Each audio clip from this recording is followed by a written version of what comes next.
There's a reason why they call this the golden hour.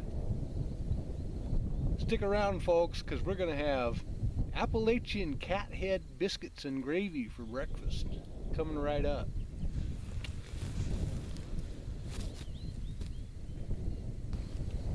Good morning, everybody. Welcome back. As promised, we're going to do breakfast in the middle of nowhere. You look around you here, do you see running water, air conditioning, picnic tables, all those other nice things that you normally would get when you're camping and you want to cook stuff? Well, we don't have that here. We have a table and a Dutch oven, and over here behind me is a hole in the ground. That's going to be our cook stove. So this is how we're going to make Appalachian Cathead biscuits, basically in a bag. And all we got to do is mix our ingredients with lard. Yeah, that's right, lard. Real, honest to goodness lard. Appalachian Cathead biscuits have been around for centuries. And the reason why they're still around and they're still being used and still being made today all over the world is because they're good, they're easy, anybody can make them, and even in conditions like this, our pioneer ancestors could still make their cathead biscuits in the morning before they got underway with their wagon train to make it further west. This is how it's done. They didn't have plastic bags, of course, but they had other means. We're just going to use a plastic bag for convenience. And as always, the Backcountry cheater recipe for Cathead biscuits will be down below in the space at the bottom of the video. So let's get started. For convenience sake, the ingredients. In this bag we have 2½ cups of flour, 1 teaspoon of salt, 2 teaspoons of baking powder. That's it, nothing else. And to go in that, we're going to add 1/2 cup of lard, that nasty old lard. And inside my bag, I have another bag. Here's the 2½ cups of flour and the other ingredients. This is just plain flour I keep separate because this is what we're going to use on our cutting board to be able to fold the dough without it having to stick to us. So let's get started here. We'll move the camera in so you can watch me hopefully not cut my fingers off while we do this, and we'll be right back. You moved in a little closer now, and we look down here, you can see that we really are out in the boondocks roughing it. My lard is not in the cooler. Lard will keep for several weeks at room temperature as long as it's not in a metallic container. That's a good clue for you, a hint. You can store lard in a glass or a plastic container at room temperature on the shelf for up to a month and it'll be fine. This was refrigerated until yesterday. Unfortunately, that was yesterday. So now we're going to have to take our 1/2 cup of lard and do this the hard way. We drop it in the bag.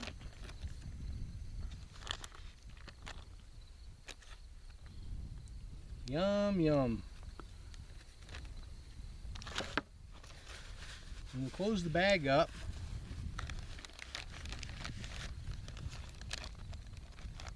And then we start kneading this stuff together. Now normally you would use a pastry cutter or a couple of forks in a bowl with your flour and stuff and cut the lard into the flour. But we don't have that stuff here. This is bush cooking, remember? So what we're going to do is just knead this with our hands until that lard is all completely taken up in the flour mixture, and the flour mixture starts to look kind of grainy or pebbly, almost like rough cornmeal, or powdered concrete for that matter. So to give this a minute or two while I do this, and we'll come right back when it's done. I'm sorry, folks. My friend Captain Wrongway is behind the camera, and I've been messing with him. Every time he gets the camera focused, I'm doing something like this. And he's getting upset with me. So we're back. I'm cleaning up, got the lard done, that's the messy part. So now we got one more thing to do before we start mixing this dough. We got to add good old-fashioned buttermilk. Not plain milk, mind you, not water, but buttermilk. If you don't have buttermilk, you can do what they did in the old days. You can take regular plain milk and add about maybe a pint of milk, add about a tablespoon of lemon juice to it, and stir. And within 5 minutes or so, that milk will start clumping up, and it'll make buttermilk for you. So that's a clue for you. If you don't happen to have this, you can go out, you can make it out of regular milk with a little bit of lemon juice or lime juice, either one, and get the same result. So recipe calls for 8 ounces of buttermilk, or basically about 3/4 of a cup, somewhere in that vicinity. And so we're going to pour just enough in here to get a nice sticky dough in this bag.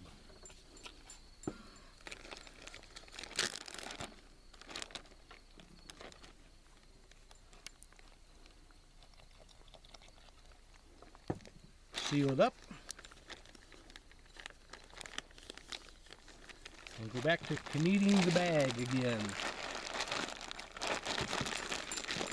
Again, what we're looking for here is a soft, sticky dough.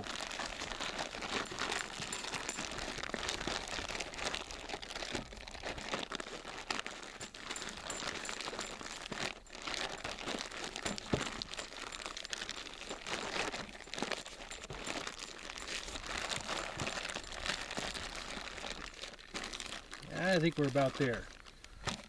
So since we were prepared ahead of time, we came out here with a pastry sheet in order to put this dough on. You don't really need that. All you need is some kind of a clean surface so you can take this dough out and lay it on while you work the dough a little bit. So there's my flour. I'm going to add some flour here to keep it from sticking.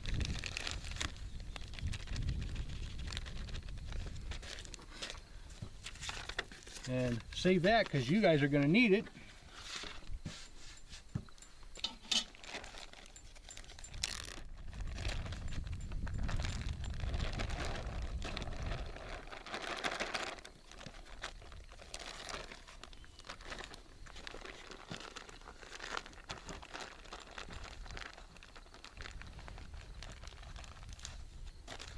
All right, so much for that bag.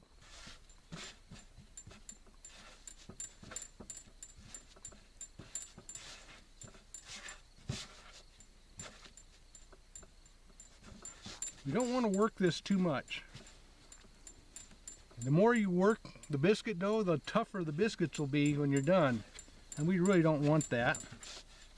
So we just want to get just enough consistency here so that what we end up with is just a ball of dough. And now we're ready to cut. Normally you would roll this out and use a biscuit cutter or a water glass or something to cut out your biscuits. We're not going to do that. What we're going to do is take our cast iron pan and some cooking spray,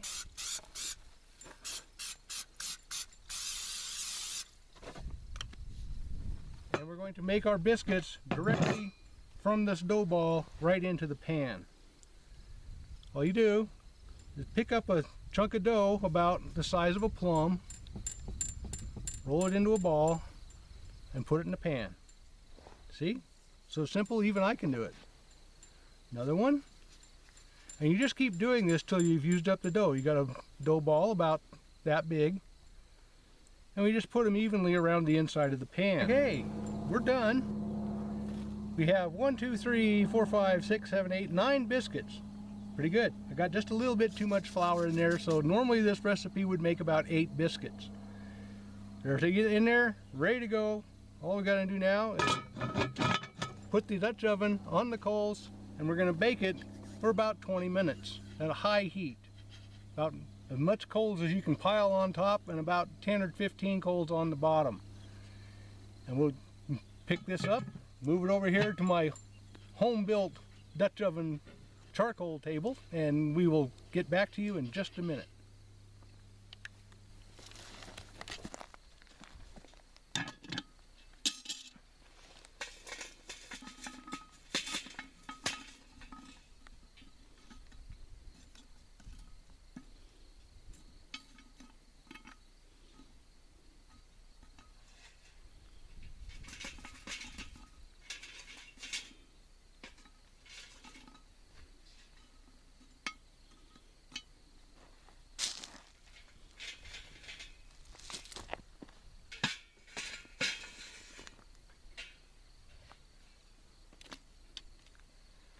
Now these biscuits will need to cook for 20 minutes.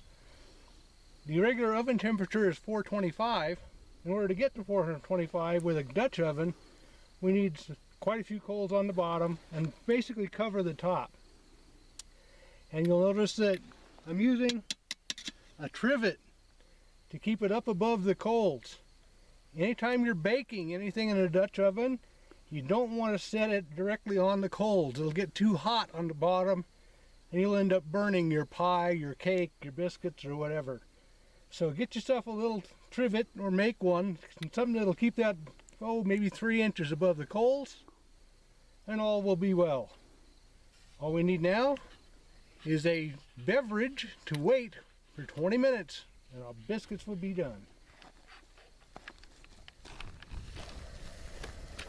Okay, and just to show you that we really are doing biscuits out here in the middle of nowhere, we're not putting you on.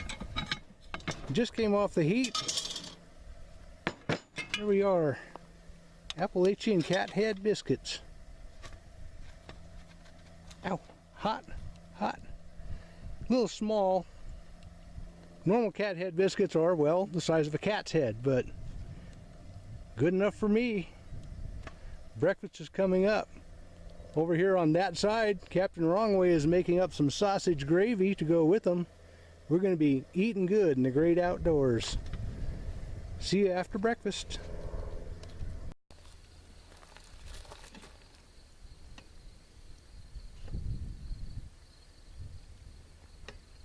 Morning.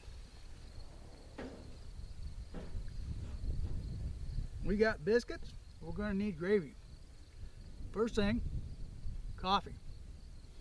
As first rule of camping, or anytime you're out here in the backcountry, the sun may come up, but it don't shine until the second cup. So let's get started. We're going to do some good backcountry sausage gravy. We're going to start out with a good quality sausage, and we're going to take about 1/3 of a pound. We're just going to put that right there in the frying pan. And with that, we're going to break that up just a little bit so it cooks a little faster.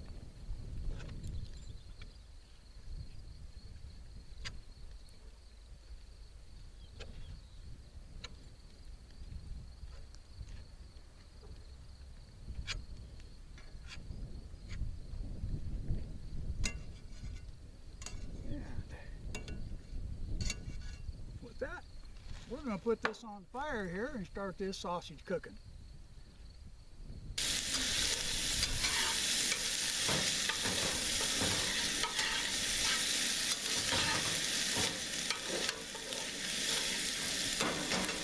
And while that's finishing melting down there, we're going to get us some milk going here. And more important, we got some good flour.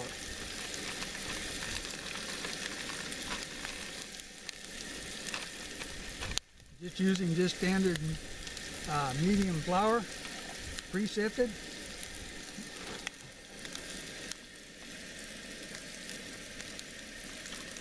And we're going to take and throw some of this right in there, probably about a couple spoonfuls. And with that, we're going to take and stir that in. Now, I like to use a spatula with holes in it.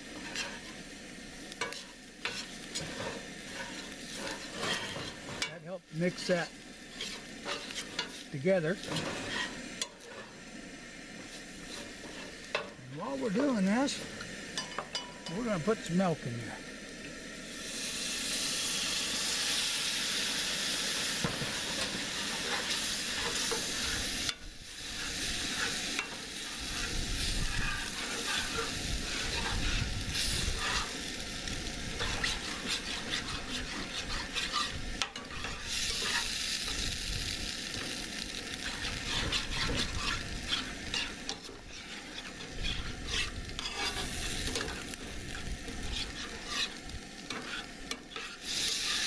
And as you can see, that's starting to thicken up a little bit there. And the thing of it is, you want to keep this moving so it doesn't make clumps on you. Nothing worse in the morning than lumpy gravy.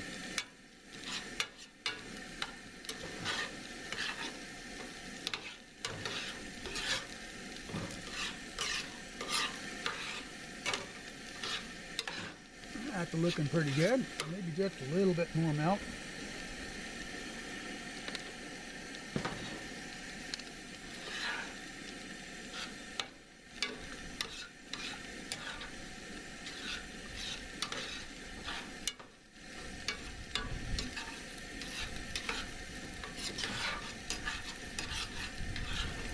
While that's going on, we're going to take and add salt and pepper to your taste.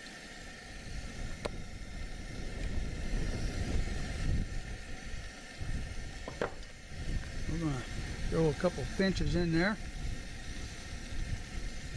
Whatever's left over, you can let the bugs have it.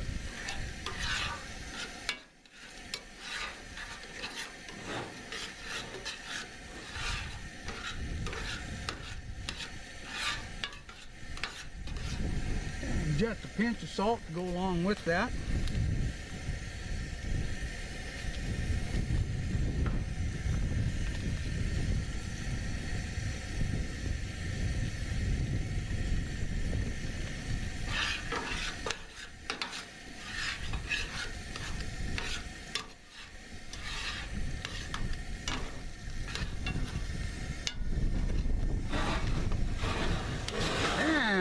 Take that off the heat. Get your plates and biscuits ready. Breakfast is served. Be back in just a moment. Show you the end results. Make you drool.